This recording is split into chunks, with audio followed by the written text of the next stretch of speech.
Hello there, dear friends, and welcome once again to the Relaxed Fantasy Review. Today, we're going to be finishing up our series on spellcasting, specifically in regards to the Sorcerer. Sorcerers, at this point, have 15 spells known. One of the great weaknesses of the Sorcerer is their limited spells. Obviously, there are certain subclasses that help get around this, and there are certain feats that grant you extra spells and stuff like that. Not to mention some magic items that by level 17 you very well may have. But at the end of the day, when you get to choose your spells, especially those up here at 9th level magic, you're gonna have to pick carefully. That's the theme of the Sorcerer. Make sure you choose your spells carefully. There are many spells that sorcerers can learn here in the highest echelons of power, and I've chosen the top 5 that I recommend everyone give a look to as far as what makes the most sense and what you're going to get the most bang for your buck out of when it comes to these top tier spells. Starting at number 5, we have Mass Polymorph.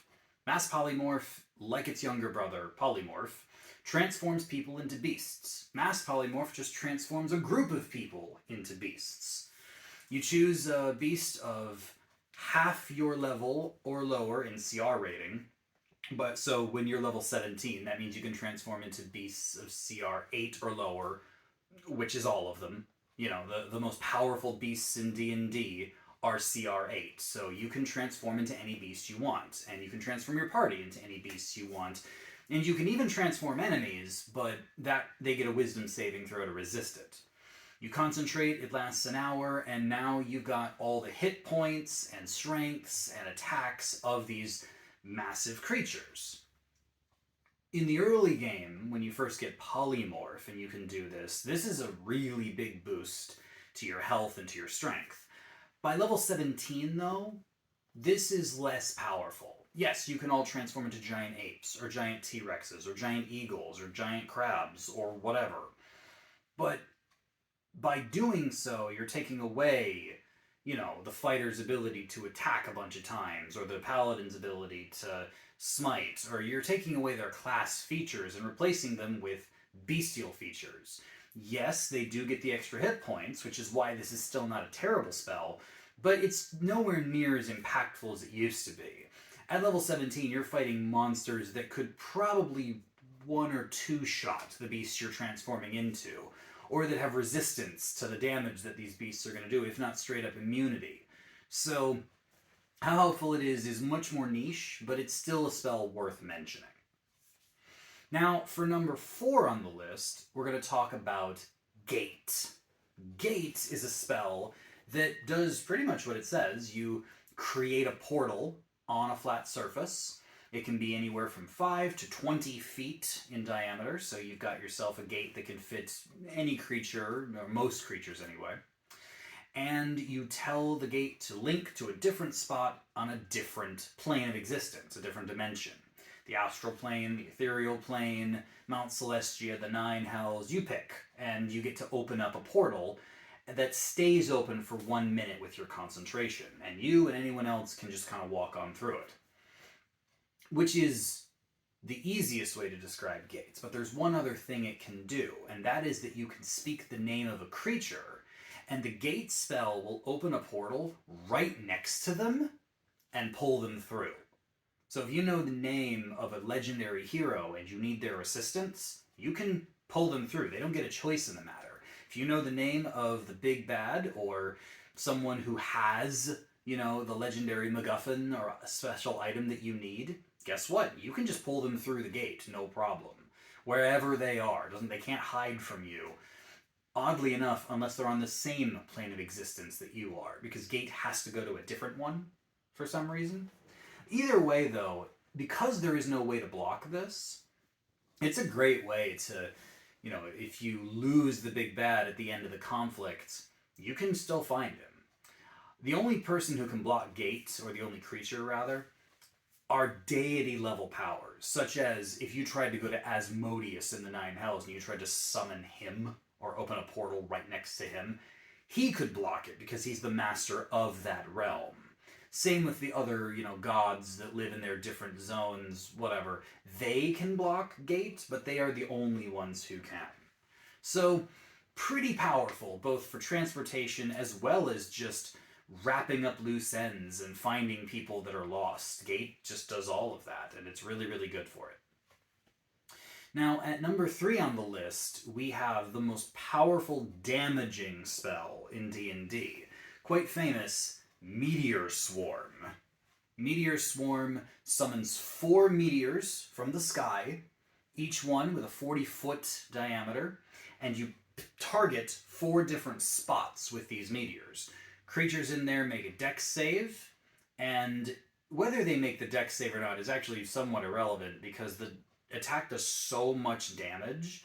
It does 20d6, that's 20d6 in bludgeoning damage and in fire damage. So that's 40d6 total. Just for reference, assuming that you rolled the average on all of those dice, which is 3.5, that's 140 points of damage to each creature under each meteor. And if they manage to succeed a dex save, that's still 70 points of damage, which is a decent amount, and that's in one creature. This easily could wipe out a city, this could wipe out an army. This is one of the most powerful AoEs out there. And it just slams the ground with, this massive pot of damage. And yeah, that's about it. It's a very simple spell. Don't cast it on top of yourself because you and your friends aren't immune, but you can cast it at a pretty good distance. So the only caveat is that you can't use all 4 meteors to target one space. It has to be different spaces, and one creature can only take the damage once. So it's not like you could just pile meteors onto like one big bad and have him take the damage 4 times. Yeah, it's only once. But as far as wiping out minions, wiping out armies, wiping out large groups, you cannot get better than Meteor Swarm. It's easy to control and does insane amounts of damage. Now, number 2 on the list, possibly the most strategic spell up here at 9th level, and that is Time Stop. Time Stop, when you cast it, it instantly stops time for everyone except you.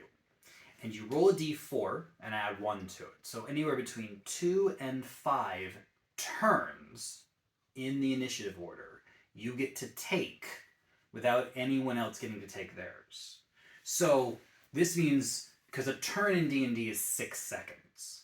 So a time stop, depending on your luck with the d4, will either give you 12 seconds up to 30 seconds of turns to do other things. The only limitation is that you can't directly affect other creatures. So you can't cast a spell and hit someone, you can't hit them with like a weapon, you can't pick them up and move them. Doing that ends the time stop. It just allows you to position yourself and set up situations. So you can set up AoEs that have a trigger, or you can ready something else, or you can set up a trap, or whatever. And when you do this, no one can stop you. You can move freely. People can't take attack opportunities against you. They can't use reactions. Time is just frozen for them.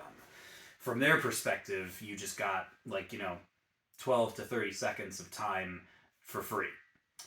Now, a single turn is more than enough to walk up to a creature and, prepare a situation where they're gonna get hit with like a deadly trap, or you're gonna use a delayed blast fireball to charge it up, or even just position yourself somewhere safe and then cast a sucker save banishment or something.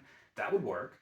But Time Stop just allows you to do ultimate strategies. It's a great strategic spell when people online are saying, well, what are the best things to do during Time Stop? Force Cage isn't a bad idea, Wall of Force, like I said, delayed blast fireball. Anything that doesn't directly affect immediately. Placing traps that are spells, glyphs, and such could also work.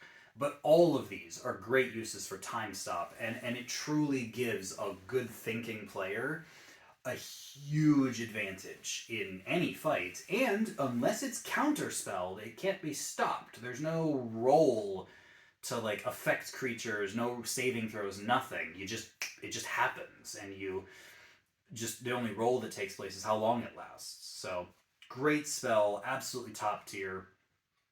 Only beaten out by one. And we are now at the top of the mountain, at the top of the list, and the Sorcerer is one of two classes in the game that are blessed with the greatest spell in all of D&D. And the reason I say this is not my opinion, it's actually written in the player's handbook under the description of the spell. This is the most powerful spell any mortal can cast. And it is, of course, Wish. Number one on this list is Wish, because Wish allows you to try to do anything. Wish is a spell that a lot of people understand because it's been talked about so much, but it's got a couple nuances to it.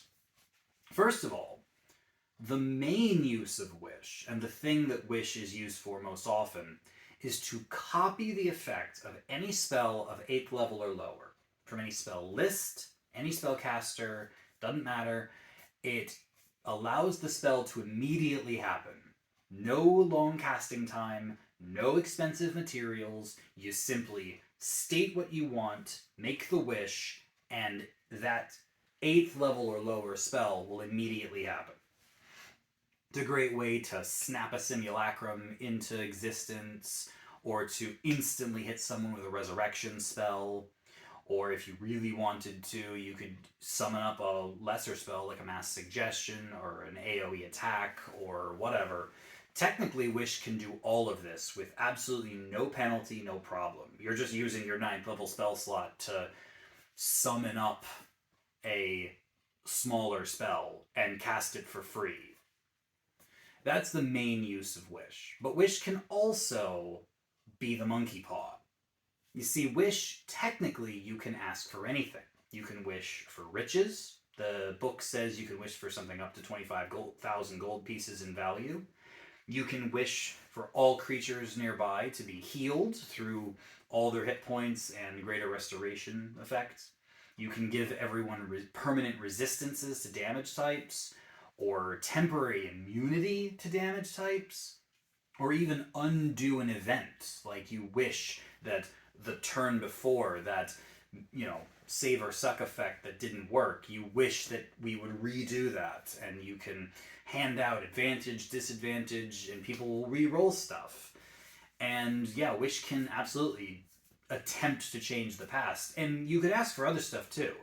The spell says you can ask for whatever you want, but it's up to the DM. And that's the trick about Wish.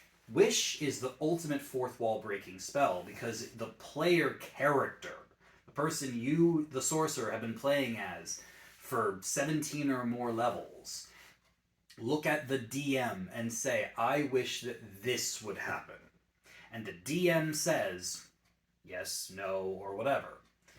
In my experience, any good DM will scale the effects of the wish spell based on the person who makes it.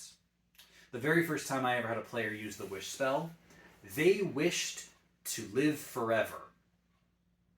Which is, an incredible spell. Sure, wish for immortality, why not? So that character wished to live forever, and I said, okay, you are now teleported to the end of time. You effectively have removed yourself from the game because you teleported to the end of the universe, and you have now lived forever. You got what you wished for, and that's the trick about the wish spell, is that there are consequences to wishing for things like that. The book gives a phenomenal example about wishing for a legendary item or an artifact of some kind. Sure, you might get it, but it might just teleport you to where that item is, which could be in the possession of a legendary beast or, godlike monster, and now you've got to deal with that because you just used your wish spell to get to it. The wish spell can do anything, but the DM can always shut it down. The spell does state in its text that the spell can simply fail. If a character tries to get legal with their wish and tries to word it in such a way that it cannot be skewed or anything like that, the DM can simply say, the spell just fails, and you now have wasted your wish. Obviously, you can get your spell slot back, but that wish just didn't work. That is an option for all DMs. In 5th edition, you can't outwish the DM. It doesn't work that way. If you use wish to copy an 8th level spell or lower, that's fine. Nothing adverse happens to you.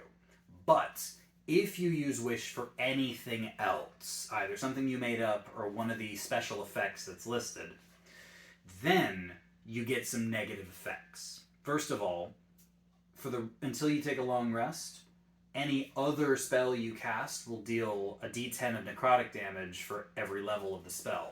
That can't be reduced in any way. So, yeah, you can't really use magic after you've cast a wish. You also have your strength drop to 3, which is abysmally low, and it stays there for 2d4 days. Every time you long rest, 2 days are knocked off the timer, so, there is a way to shorten that, but effectively you become physically useless. And then there's the worst downside, which is that if you use wish to do anything other than copy another spell, there is a 33% chance that you will never be able to cast wish again. You could lose the spell permanently. So wish is just one of those things that can do incredible stuff as long as your DM's cool with it, but there's always the chance that you're going to lose it, or that it will kill you to do it. It's much like the Infinity Stones in the Marvel Universe. When you snap your fingers with all of the stones, yeah, you can make anything happen in theory, but there's a cost.